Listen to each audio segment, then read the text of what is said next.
Hello dear students, this is Rashmi Trivedi from Srimati Kishoritai Goyal College of Pharmacy. Today we will learn in short about validation master plan. As we have already studied in the previous classes about the validation and qualification, and before we learn about validation master plan, it is important for us to know about validation and qualification. So as we know, validation is defined as establishing the documented evidence which provides a high degree of assurance that a specific process will consistently produce a product of predetermined specifications and quality attributes. So as per the validation definition, when we are doing validation, we are establishing the documented evidence about a process and we are assuring that a process will consistently produce a product of predetermined specifications and quality attributes. On the other hand, when we talk about qualification, qualification is defined as again a documented evidence that the premises, systems or equipments are able to achieve the predetermined specifications when properly installed and work correctly and lead to the expected results. So, against validation, when we talk about qualification, it is again a documented evidence, but it is more about premises or equipments.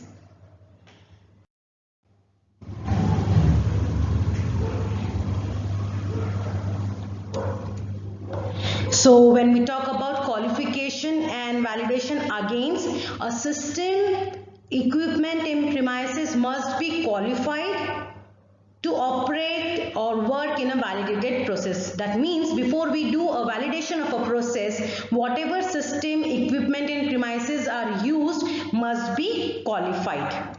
So a system or equipment is to be qualified, that is qualify a system or equipment and validate a process. So for example, when we talk about a tablet manufacturing process, we qualify UV spectrophotometer which will be employed to find a drug content in a tablet, whereas we will be validating a tablet manufacturing process.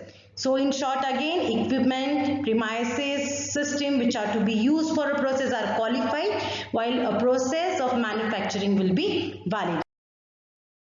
So when we again go further, what are the objectives of validation? So we'll see it in short because we have already seen it. The objectives of validations are to reduce the risk of regulatory non-compliance. That means if we do validation, there are minimal chances of risk where we will be getting certain observations. To reduce the time required for the new products to reach the market, that means your product will reach the market in a rapid manner because there will be more consistency in the production. Next is to eliminate the scrap and reduce the cost. So when we conduct the validation, it is obvious that we will be eliminating the scrap and thus the cost of production will be reduced. Next is when we do the validation, it will also reduce the product recall from the market. Another objective of doing the validation is to accelerate the final release of the product batch. Hence, there will be enhancement or more number of batches can be released in a minimal time. Next objective of validation is to reduce the number of in-process control and end-process testing. Thus, when we are conducting validation, the number of in-process control and end-process testings will be reduced. And last but not the least, it will amplify the release of batches and thus we can say that amplified release of batches can be achieved through validation. So when we talk about scope of validation, it is an important thing to be considered. So pharmaceutical validation involves enormous work and it basically covers each and every aspect of pharmaceutical processing activities. So we have to cover each and everything in a process which will be affecting the production and hence the validation. However, when we take a systematic look at the pharmaceutical operations, it will point out at least the following areas for the pharmaceutical validation. So the scope of validation include analytical methods. That means all the analytical methods which we will be using should be covered under validation. It comes under the scope of validation. Next comes the facilities which will be employed in the production. They are again to be validated. Manufacturing operations, obviously when we talk about tableting, drying, wet granulation, compression, everything comes under the scope of validation. Product design. Now this product design essentially is to be concerned when we talk about pre-formulation studies. So it is to be more about prospective validation, but again it comes under the scope of validation. Cleaning validation, that is, a cleaning is again an important scope of validation. Cleaning procedures and cleaning methods should be validated. Instrument calibration, process utility services, that means calibration, and whatever utility services like water system, electricity system, all this should also be validated. Raw materials, whatever raw materials you'll be using for manufacturing should be validated. Packaging materials should be validated. They come under the scope of validation. And the equipments, again when we talk about the validation, that is qualification of equipment, comes under the scope of validation.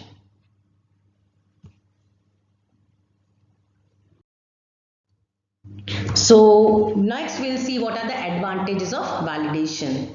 So advantages of validation include, the first advantage is that the process knowledge increases during the validation process, because we have to study the manufacturing process closely. Therefore obviously the process knowledge will be increased during validation process. Consistency of the process is confirmed, because validation again gives you a confirmation that a product will be of the equal predetermined characteristics. Every time the process is performed, it will give you a same product, and therefore consistency of the process is confirmed when you go for validation. It also reduces the risk of manufacturing problems. That means whenever you are doing validation, the risk of getting the manufacturing problems or manufacturing defects in the product get reduced. Next advantage is it ensures the ease of production. So once the process is validated, the production becomes easier and we are sure of getting a consistent and a good quality product. Also, when you do the validation, it reduces the batch-to-batch variations and it reduces the cost. Also, it reduces the risk of failing in GMP, because as per GMP, validation is an important part, and when you do the validation, the chances of getting failures in GMP audit are minimal. So when you talk about, now we'll come to the point that what is validation master plan. So when we are conducting a master validation, there should be a plan for it, and this is what we call as validation master plan. So when we look at the validation master plan, it is a document that provides information on company's validation program. So every company which will be conducting a validation program, they will be having a document which will be called as validation master plan, and it will provide information about the validation program. It should define the details of and the time scales for validation work to be performed, that is when and how and who will be conducting the validation work. So all this content will be present in the validation master plan.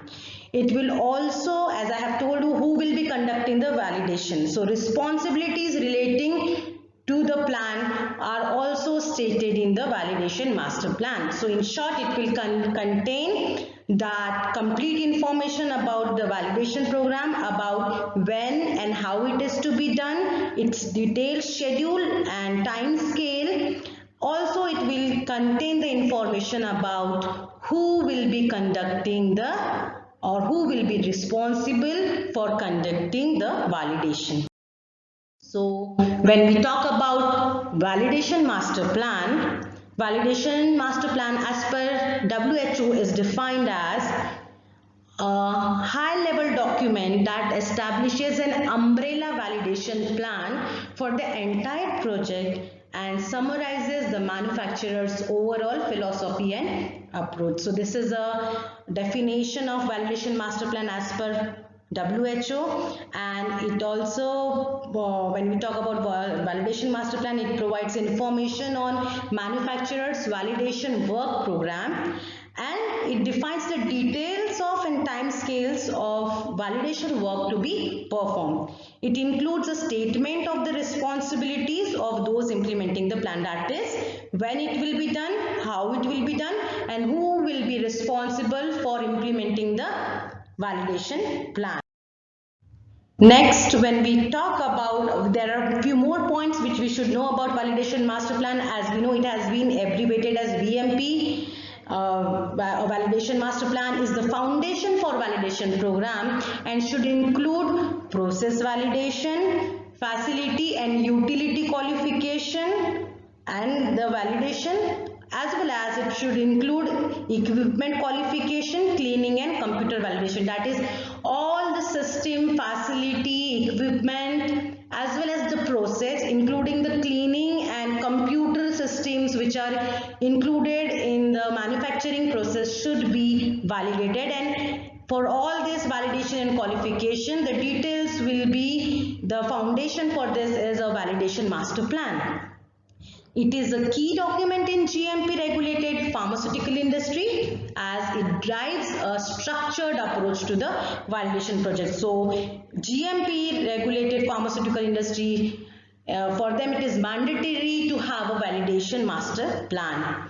And when we talk about GMP inspections or FDA inspections, FDA inspectors often look for validation master plans during the audits to see whether or not a facility's validation strategy is well thought and organized. So any company which is an organized one and which are having the good strategies will definitely have a good validation master plans, and which will be sought by FDA inspectors when they come for the inspection. Again, a validation master plan should have a logical reasoning if they include or exclude any system associated with the validation project based on a risk assessment. So in a validation plan, there should be mentioned that if any system is included or excluded during the validation project, they should have a proper reason that why it has been included or why it has been excluded.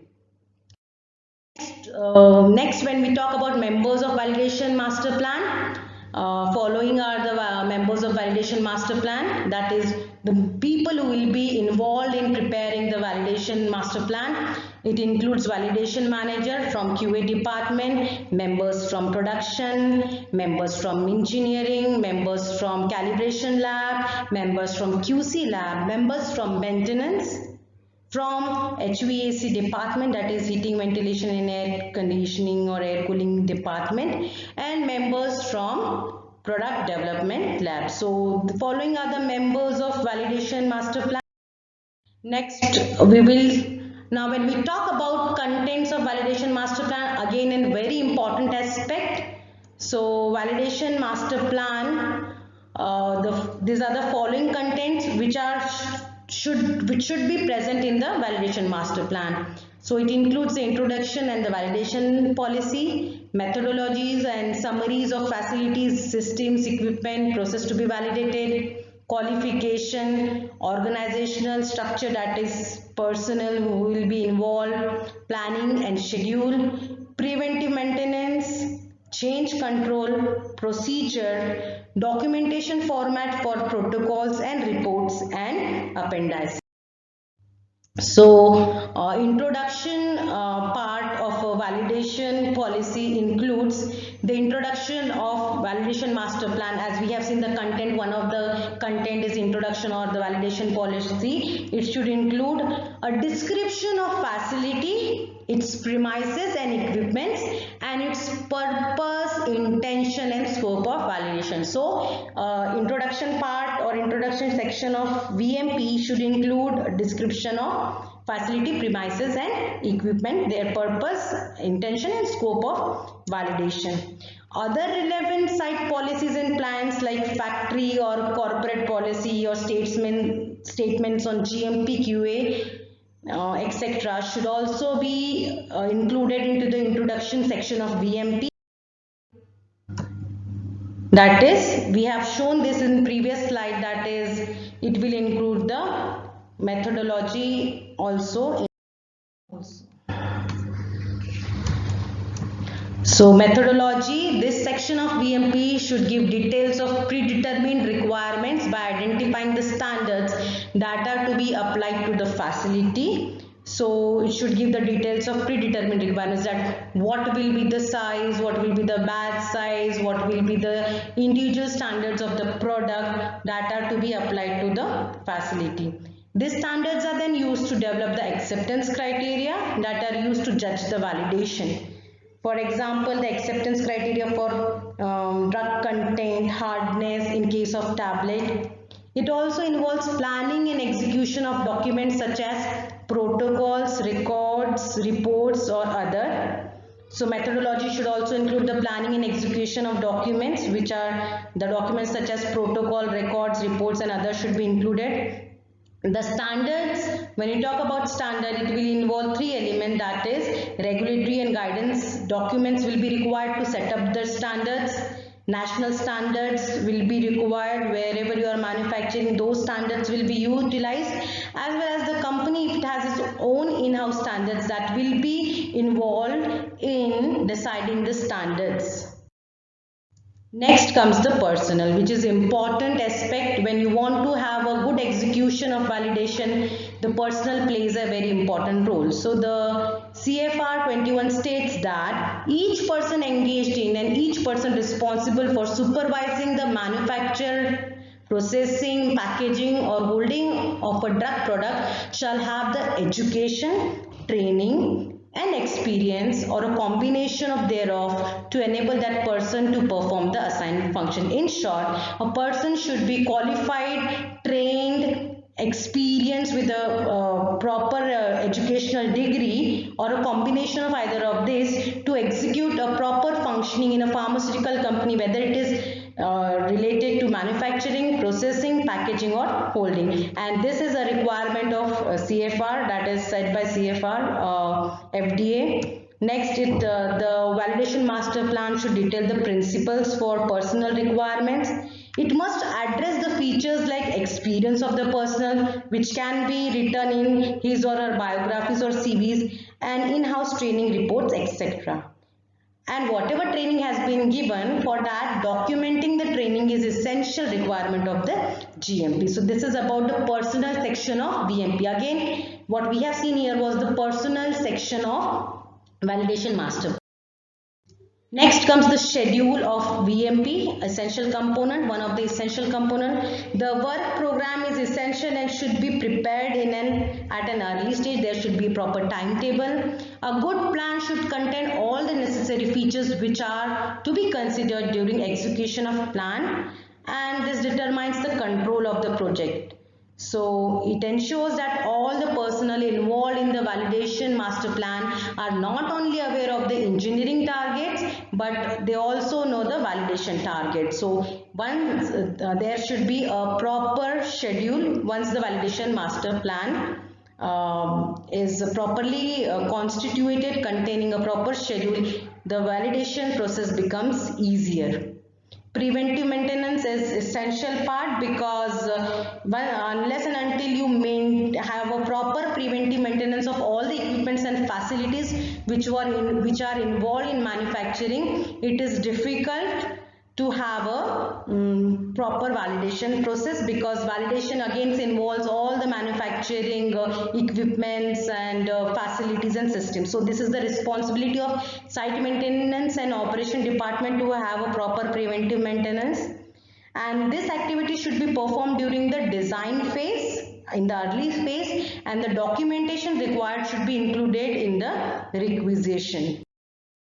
Next is the documentation part of the validation master plan. So this section usually is used to identify the documentation that should be produced for processing, like the engineering drawing, equipment supplier drawing and documents, purchase orders, user requirement specifications, qualification protocols and reports, IQ, OQ and PQ documents, calibration procedures and certificates and safety instructions. So this all documents should be the part of documentation which are very much important to be present in the validation master plan, which assures that the equipments are properly calibrated, they have been qualified, their protocols and reports whatever are there, they should be there, purchase order and engineering drawing, all what the things which I have mentioned here should be they are the important part of documentation section of validation master plan. Next comes the last but not least is the appendices. Appendices, this include the appendix is the most importantly used in validation master plan to hold the information of type of documents and formats that will be used in execution stage of validation master plan. That means there is an appendix in the validation master plan which will be having the information of what are the types of documents and formats that will be used during the execution stage of validation master plan. So this is one of the most important part of validation master plan. So that is all for validation master plan. So I hope you have understood what is validation, what is qualification, and validation master plan, what are its contents. So I hope you have got a good guidance about validation master plan. Thank you so much.